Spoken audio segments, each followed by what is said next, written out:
Hindi ba kayo laging kumakain? Hindi. Gaano kayo kadalas na hindi kumakain? Isang araw. Isang buong araw hindi kayo kumakain? Paano ka nga ba mabubuhay? Meron! Kung salat sa lahat ng bagay. Bibisitahin namin ang itinuturing na isa sa mga pinakamahirap na bayan sa Pilipinas.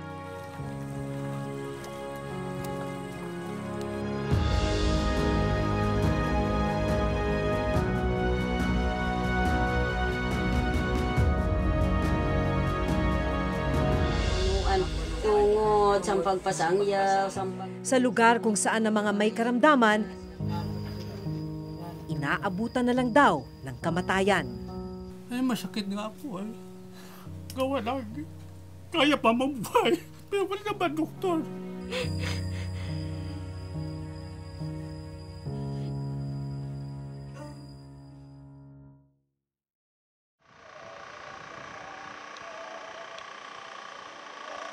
Bago marating ang bayan ng Silvino Lubos sa probinsya ng Northern Samar,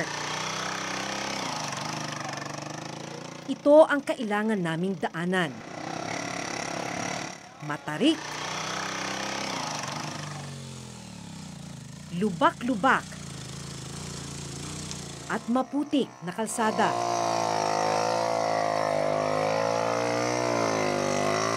Ang mga residenteng nakasabay namin, hirap na hirap sa pagtawid.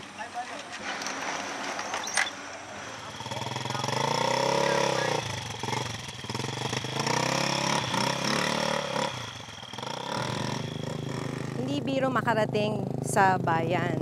Kasi mula dun sa putol na yung highway, kailangan lakarin mo na tong rough road na to. Tapos, kailangan dumaan ka dito sa sapa na to para marating yung bangka.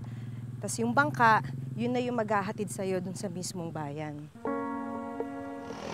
Ang iba, hirap ding maibiyahe ang kanilang kalakal.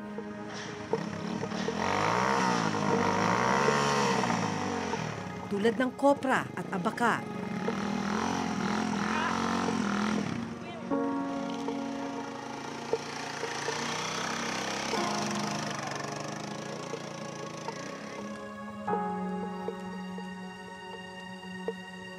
Nagpasya kaming lakarin na lang ang kalsada. Kasi madulas.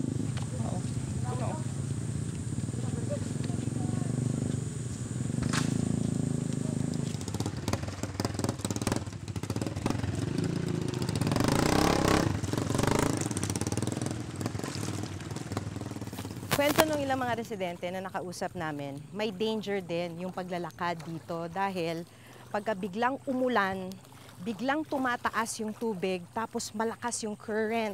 Kaya hindi ka agad makakakilos, makakalayo.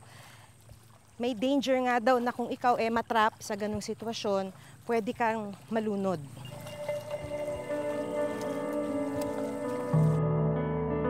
Makalipas ang nasa 15 minutong paglalakad, narating namin ang isang ilog.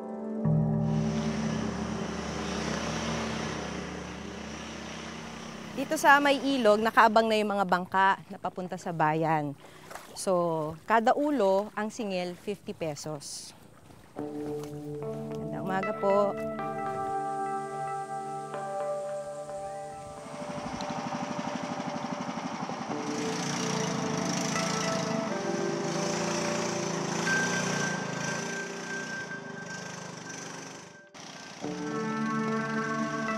Pagkatapos ng 2 oras na biyahe mula sa sentro ng Northern Samar, narating namin ang barangay poblasyon sa bayan ng Silvino Lubos. Morning po!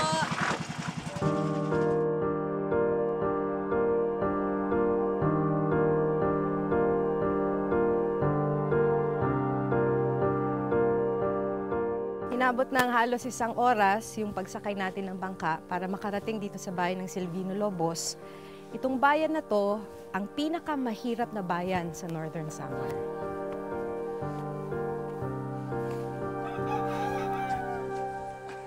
Sa may pantalan, nakilala ko ang 10 taong gulang na si Jules. kasama ang kanyang mga kaibigan. Nagbabaka sakali raw silang may darating para magpabuhat ng bagahe. Importante na may magpabuhat sa'yo. Bakit? Para saan yung pera? Minsan sa eskwelahan. Minsan pupunta ko sa sulok para makakita. Pag isang daan, pinupunta ko sa bahay pambili ng salinas. At bigas. Oh, Basta may makain lang. oh. 2 oras na silang naghihintay pero wala pa ring dumarating na pampasaherong bangka. Hanggang ilang saglit pa. Mabilis na nakipag-unahan si Jules sa ibang mga bata.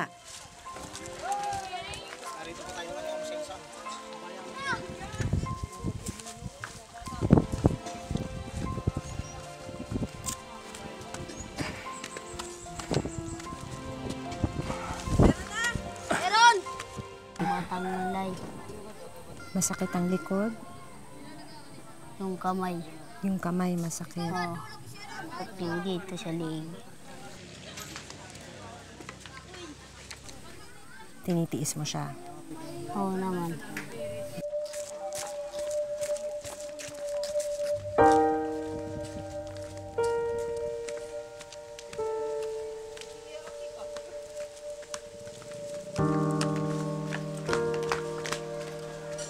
₱5 hanggang ₱10 lang ang inaabot sa kanila ng mga nagpapabuhat. Kulang pang pambili ng pagkain. 10 pesos. Anong bibili mo dyan? Ipon lang muna. Nung umagang yon, wala pa palang laman ang tiyan niya. Pag pananghalian, wala. Bago ka matulog, wala. Oras na ng pananghalian, nagpa siya kaming samahan si Jules pauwi sa kanilang bahay. So anong ginagawa mo pagka wala ng pagkain? Ito sa bahay. Tinutulog mo na lang na gutom ka? Ito yung kuprasan namin. Ito ang koprahan? Oo. So nagkukopra ka rin? Nagbubuhat ka rin? Oo naman. Ba't hindi kayo nagkukopra ngayon? Wala pa. Pagdating sa bahay, sinalubong ako ng lolo ni Jules na si Lolo Juanito. Hindi namin inasahan ang matutuklasan namin dito. Condolences po. Ano ho nangyari dun sa apo niyo? Yung sakit, yung mata, nagkasakit. Yung naniniring yung mata. Sa uma. Ngayon, dinala dito sa amin. Dinala dito sa bahay. Kasi doon yung mga midwife. Wala kami dyan doktor eh. Masakit nga po eh. Gawa lang. Kaya pa mabuhay. Pero wala naman doktor.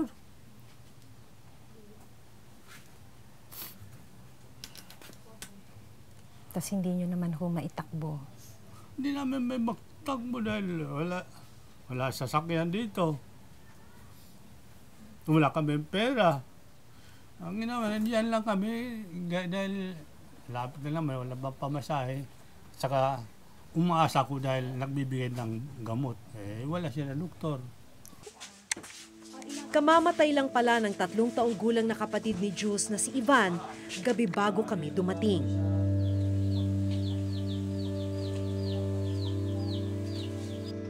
Kwento ni Lolo Juanito at ng tatay ni Jules na si July, bigla na lang nahirapang huminga at nanilaw ang mga mata ni Ivan.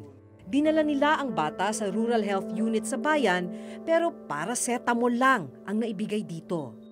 Sakit sa loob ko. Gawa na kahit mabuhay. Bakit namatay? 2 oras ang layo ng pinakamalapit na ospital sa kanilang bayan na kailangan pang tawirin ng bangka at habal-habal. Panghihinayang ni July, madadala na sana niya si Ivan sa ospital matapos siyang makapangutang ng 3,000 pesos na pambayad sa sasakyan at paunang bayad sa ospital. Pero hindi na ito inabutan ng bata. Pag uwi ko dito, ayun yung bata. Nakita ko iba na yung lagay niya, yung mukha niya. Sabi ko, sige, mangutang ako. Pumunta ko doon sa sa barangay 1. nakautang ako ng, ng 3,000. Pambayad ko sana yung kupra. Tapos nakahiram ako ng motor. Sabi ko sa asawa ko, magbihis ka, alis tayo.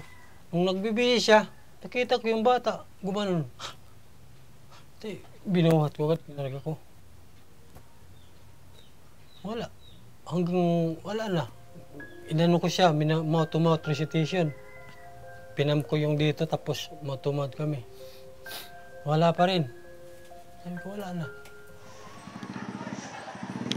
Sadyang mahirap daw ang buhay sa lugar nila. Maliit ang kita ni July sa pagkukopra. Yung kopra, mismo yung pahirap. Bumaba, tumaas yung bilihin. Samantala, umabot ng 40 hanggang 50 yung kilo. Dati, 1 kilo. Oo. Ngayon, magkano na ang bili? Ngayon dito na lang, 19.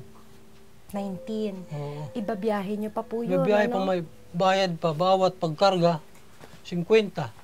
Yung sasakyan, 50. 100 na bawat sako. So kayo po ba nararamdaman ninyo na pahirap ng pahirap yung buhay? Oo, pahirap ng pahirap talaga. Habang kausap namin ang lolo at magulang ni Jules, nakita namin siyang kumakain sa may labas ng kusina ng bahay. 3:00 ng hapon, ang unang kain niya ng araw na yon. Hindi ba kayo laging kumakain? Hindi. Gaano kayo kadalas na hindi kumakain? Isang araw. Isang buong araw hindi kayo kumakain? Walang kain? Wala. Ang malungkot dahil sa kawalan ng pera, wala rin silang pampagawa ng ataol para kay Ivan. Pagdayigon ang Santos nga Trinidad nga usala nga Kaya binalot na lang sa kumot ang bata. punuan tungod sa pagpasangyaw, sa pagtuo, sa waray sugat nga kamaubay o kamalulubuyo in pasay Kinahapunan, dumating ang kaibigan ni Lolo Juanito na gagawa ng ataol. Si Lolo Budok nagmalasakit, nagawa ng ataol si Ivan.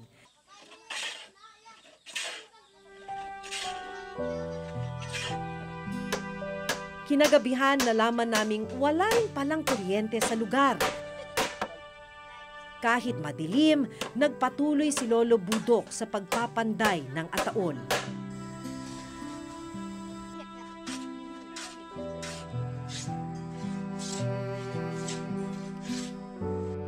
Hanggang sa maayos nang nailipat sa ataol si Ivan.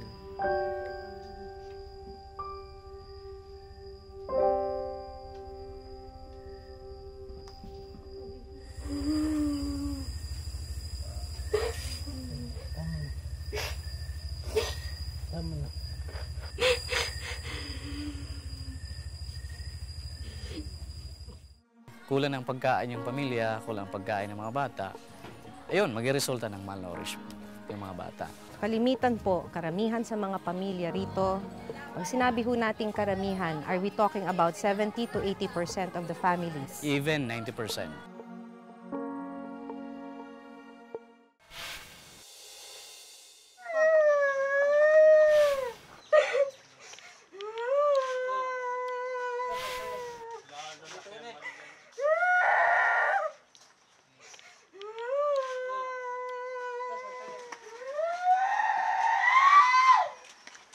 Dahil hindi na embalsamo, kinailangang ilibing kaagad ang bata kinabukasan.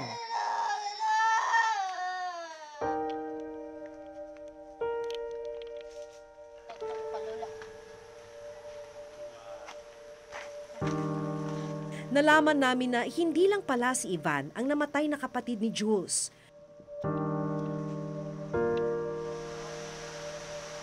Noong 2003, namatay din ang nooy 3 buwang gulang niyang kapatid sa hindi na lamang dahilan. Nitong nakaraang taon, namatay din ang lola ni Jules. Huli na nang maisugod siya sa ospital na 2 oras ang layo mula sa kanilang lugar. Na-stroke ng high blood. Ay, wala kami doktor doon sa ospital. Hindi na ng ospital. Patay din. Ipinaliwanag sa amin ng nurse ng Rural Health Unit sa bayan kung ano ang nangyari sa kapatid ni Jules na si Ivan. Binigyan namin siya ng paracetamol para sa lagnat. Tapos yun, binigyan namin siya ng referral. Nag-instruct yung midwife sa kanya na dalhin ka agad dahil hindi ka maganda yung sitwasyon ng bata. Dalhin doon sa Katarman, sa NSPH. Dinadala naman kasi dito sa amin, malala na yung sitwasyon ng mga pasyente. Kaya paano na namin masisave yun kung malapit na siya talaga bumigay. Sinamahan namin si Jules at dalawa niyang kaibigang sina Lance at Vincent sa Rural Health Unit. Pinaka-stunted po sa kanila ay Si Jules at saka si Lance. Itong dalawa. Kulang ng pagkain yung pamilya, kulang ng pagkain ng mga bata. Ayun, magresulta ng malnourishment yung mga bata. Kalimitan po, karamihan sa mga pamilya rito, pag sinabi ho nating karamihan, are we talking about 70 to 80% of the families? Even 90%. Base sa datos ng Philippine Statistics Authority o PSA, ang bayan ng Silvino Lubos ang pinakamahirap na bayan sa Northern Samar mula yan 2006 hanggang 2012. Lumalabas na 72% ng kabuang populasyon ng Silvino Lubos ang namumuhay below poverty line. Ang pagkamatay ng mga may sakit nang hindi nadadala sa ospital, pinatotohanan ng mismong alkalde ng Silvino Lubos. Karamihan, ganun ang nangyayari kasi yung mga magulang na o kaya kamag-anak ng namatayan, hindi nila kaya mag-transport papunta doon sa ibang bayan na mayroon mga ospital o ganun. Kaya karamihan namamatay na lang kasi walang pera sila eh. Bakit po nananatiling pinakamahirap na bayan ang bayan ninyo? Karamihan ng mga tao dito magsasaka lang. Tapos kung meron sila mga produkto na ibibenta nila doon sa Katarman o ganun, mahirap mag-transport ng kanilang mga produkto. Nagpapahirap dito ng aming bayan, yung transportation. Ginagawa naman namin ang makaya namin na para mapabuti ang bayan namin. Ayon kay Mayor Espinar, mahigit 85 million pesos ang IRA o Internal Revenue Allotment ng bayan ng Silvino Lubos. Maliit na porsyento lang nito ang napupunta sa social services, kabilang ang healthcare, edukasyon at food subsidy. Nagbabudget naman kami dito. 55% papunta sa PS, yung personal services. So kalahati po ng budget napupunta sa pasweldo? 55%. 55%? 55%. So kung bibilangin po natin, magkano po ang napupunta sa social services? Kasi kasama doon yung health services na yun, under social. Opo, kasama yung health. Mga 15 to 20%. Ang kanilang hirap tila isang siklo na. Kaya si Jules nagsisikap para sa pangarap na maiahon sa hirap ang pamilya. Bakit pumapasok ka pa rin? Importante makapasok ako. Pinaghirapan ng pamilya ko yun. So wala kang balak iwanan yung pag-aaral mo? Ano ba pangarap mo? Maging pulis. Mabuti ang buhay namin. Kasi wala kang kinakain. Sa kabila ng pagiging mahirap ng Silvino Lubos, nadaanan namin ang kalsadang ito na hindi tapos at dalawang school building sa Silvino Lubos Vocational High School na inabandona.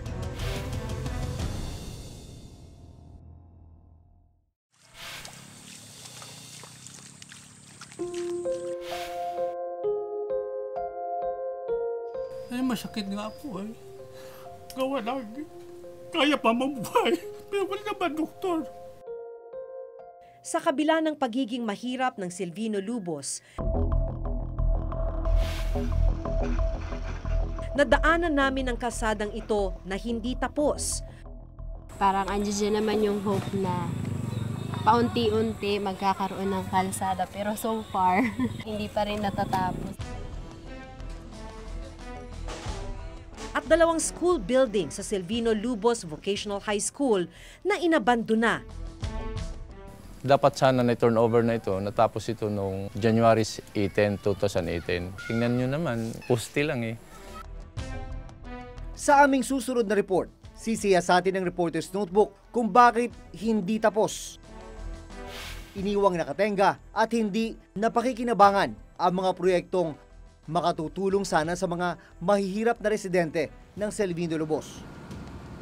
Hanggang sa susunod na Huwebes, ako si Jun Veneracion. Ako si Maki Pulido at ito ang nakatala sa aming Reporter's Notebook.